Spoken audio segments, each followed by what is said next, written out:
Sir, your first-class seat has been given to someone more important. The gate agent doesn't even look up from her computer screen as she speaks to 73-year-old Marine veteran James Walker. When he quietly shows his Medal of Honor, she laughs and calls it a cheap fake. 8 minutes later, her boss rushes over looking terrified. James Walker stands at Gate 27 in Chicago O'Hare Airport, holding his boarding pass with shaking hands. At 73 years old, he moves slowly but keeps his back straight, like the Marine he trained to be 50 years ago. His grey hair is combed neat, and his simple black suit shows signs of careful mending. This is James's first airplane trip in over a decade. His daughter Emma finally convinced him to fly to California for his grandson's high school graduation. She even surprised him by upgrading his ticket to first class, knowing his old war injuries make it painful to sit in cramped seats for long flights. James felt embarrassed about the expensive ticket, but Emma insisted he deserved comfort after everything he'd been through. The gate agent, whose name tag reads Monica Stevens, finally looks up when James doesn't move away from her desk. Her blonde hair is pulled back tight, and her red lipstick makes her frown look even more severe. She sighs loudly and repeats herself slower, like she's talking to a child. Monica explains that a very important business executive needs James's seat for an urgent meeting in Los Angeles. She waves her hand dismissively and tells James he should be grateful they're not bumping him off the flight completely. When James asks politely about compensation for the downgrade, Monica's eyes narrow with annoyance. That's when James reaches into his jacket pocket and carefully pulls out a small blue case. His hands tremble slightly as he opens it to reveal the Medal of Honor inside, its gold star gleaming under the airport's bright lights. He explains quietly that he's a veteran and was hoping to travel comfortably due to his war injuries. Monica's reaction shocks everyone within hearing distance. She actually laughs out loud, a harsh sound that makes other passengers turn to stare. She tells James that anyone can buy fake military medals online these days, and she's seen this scam before. She says old men often try to get sympathy and free upgrades by pretending to be war heroes. James's face turns red, but he keeps his voice calm as he explains that the medal is real and represents the highest honor his country can give. Monica rolls her eyes again and tells him to save the sob story for someone who cares. She prints out a new boarding pass for a middle seat in the very back of the plane and slides it across the counter. Other passengers start gathering around, sensing drama. A young mother with 2 small children shakes her head in disgust. A businessman in an expensive suit stops checking his phone to listen. An elderly woman gasps when she hears Monica call the Medal of Honor fake. Monica's voice gets louder as more people watch. She tells James that the airline has policies about seating changes, and his little toy medal doesn't make him special. She suggests he should have bought travel insurance if he wanted guarantees about his seat.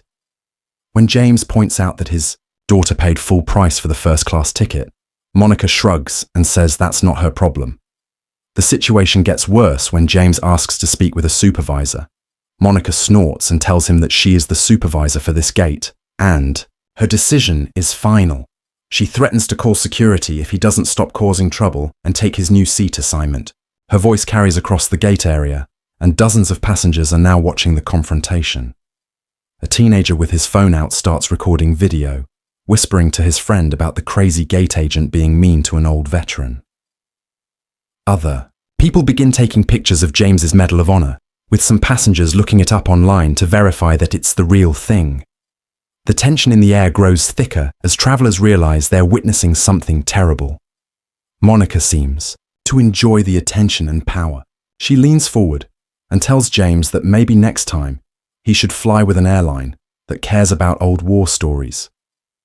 She adds that first class is for important people with real jobs, not for old men living in the past.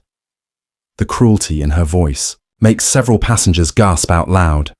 James closes his medal case slowly and puts it back in his pocket. His shoulders slump as he reaches for the new boarding pass, looking defeated and humiliated in front of all these strangers. James walks away from Monica's desk, feeling smaller than he has in years. The weight of every person's stare presses down on his shoulders as he finds an empty chair near the window. His hands shake as he looks at the boarding pass for seat 34E, squeezed between two strangers in the back of the plane. This isn't about the seat or the money, though both matter on his fixed income. It's about the way Monica looked at him like he was nothing, like his service meant nothing, like the friends who died beside him in Vietnam meant nothing. For 50 years, James has carried the guilt of surviving when so many good men didn't make it home. Days like this make him wonder if he deserved to survive at all.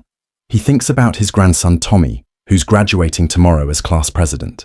Tommy always asks James to tell stories about the war, listening with wide eyes to tales of courage and sacrifice. How can James face Tommy after being humiliated like this? How can he pretend to be proud of his service when a stranger just called his Medal of Honor fake? The medal case feels heavy in his pocket. James earned it by carrying wounded Marines to safety during a 3-day battle that killed half his unit. He still wakes up screaming sometimes, remembering the sound of mortars and the weight of dying boys in his arms. Monica treated that sacrifice like a joke, and now dozens of strangers have witnessed his shame. James closes his eyes and tries to disappear into his chair, hoping no one else will notice the old fool who got put in his place by a gate agent, young enough to be his granddaughter. What James doesn't know is that several passengers are furious about what they just witnessed. The businessman in the expensive suit turns out to be a retired army colonel who recognizes the Medal of Honor immediately. He starts making phone calls, his voice getting angrier with each conversation. The teenager who recorded the confrontation uploaded the video to social media with the caption, "Gate agent calls Medal of Honor fake and humiliates war hero." Within minutes, the video starts getting shared by hundreds of people, then thousands. Comments pour in from veterans and military families expressing outrage at Monica's behavior.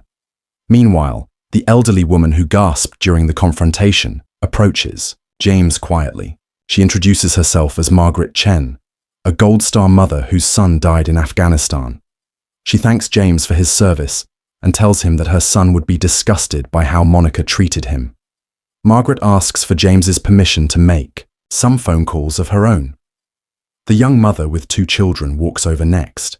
She explains that her husband is deployed overseas and that seeing Monica disrespect a veteran makes her sick to her stomach. She asks if she can buy James a coffee and keep him company until boarding starts. But the real action is happening behind the scenes. The businessman's phone calls have reached someone important at the airline's corporate headquarters. Margaret's calls have connected her with a veterans advocacy group that has direct contacts with news media. The teenager's video is now going viral, with major news outlets starting to pick up the story. Monica continues working at her desk, completely unaware that her behavior is about to make national headlines. She processes other passengers with the same cold efficiency, still feeling proud of how she handled the difficult veteran who tried to scam the airline. 8 minutes after James walks away from Monica's desk, a man in a dark blue suit comes running through the terminal like his life depends on it. This is David Richardson, the airline's regional president, and his face is white with panic as he rushes toward gate 27. Richardson had been in a meeting when his assistant burst in with her laptop, showing him the viral video of Monica humiliating James. The assistant explained that the video already has over 50,000 views, and the airline's social media accounts are being flooded with angry comments from veterans and their families. But the real panic set in when Richardson's phone started ringing with calls from the Pentagon, veterans organizations, and major news networks. Someone had identified James Walker not just as a Medal of Honor recipient, but as a man who saved 17 Marines during one of the bloodiest battles of the Vietnam War. His story of heroism is documented in military history books. Richardson spots Monica at her desk, still completely unaware of the storm she's created. He also sees James sitting alone by the window, looking defeated and small. Richardson's stomach turns as he realizes that one of America's greatest living heroes has just been publicly humiliated by his employee. The regional president walks directly to James first, ignoring Monica completely. He introduces himself and asks if he can speak privately with James about what happened. When James looks up with tired, sad eyes, Richardson feels sick knowing that his airline caused this pain to a man who sacrificed everything for his country. Meanwhile, Monica finally notices her boss talking to James and starts walking over, probably planning to explain why she had to be tough with the difficult passenger. She has no idea that her career is about to end in the most public way possible. What happens next becomes the most satisfying moment caught on camera in airline history. Richardson turns to Monica with an expression that could freeze fire and tells her that she's fired immediately. When Monica starts to protest, Richardson cuts her off and explains that she just humiliated one of America's greatest war heroes on video that's being watched by millions of people. Monica's face goes white when Richardson shows her the viral video on his phone. The comment section is filled with thousands of people calling for boycotts of the airline and demanding that she be fired. Military veterans from all over the country are sharing their own stories of disrespect and praising James for his dignity in the face of such cruel treatment. Richardson personally escorts James to the airline's VIP lounge and upgrades him to first class on every flight for the rest of his life. He also arranges for James to be met in Los Angeles by airline executives who want to personally apologize for Monica's behavior. The story doesn't end there.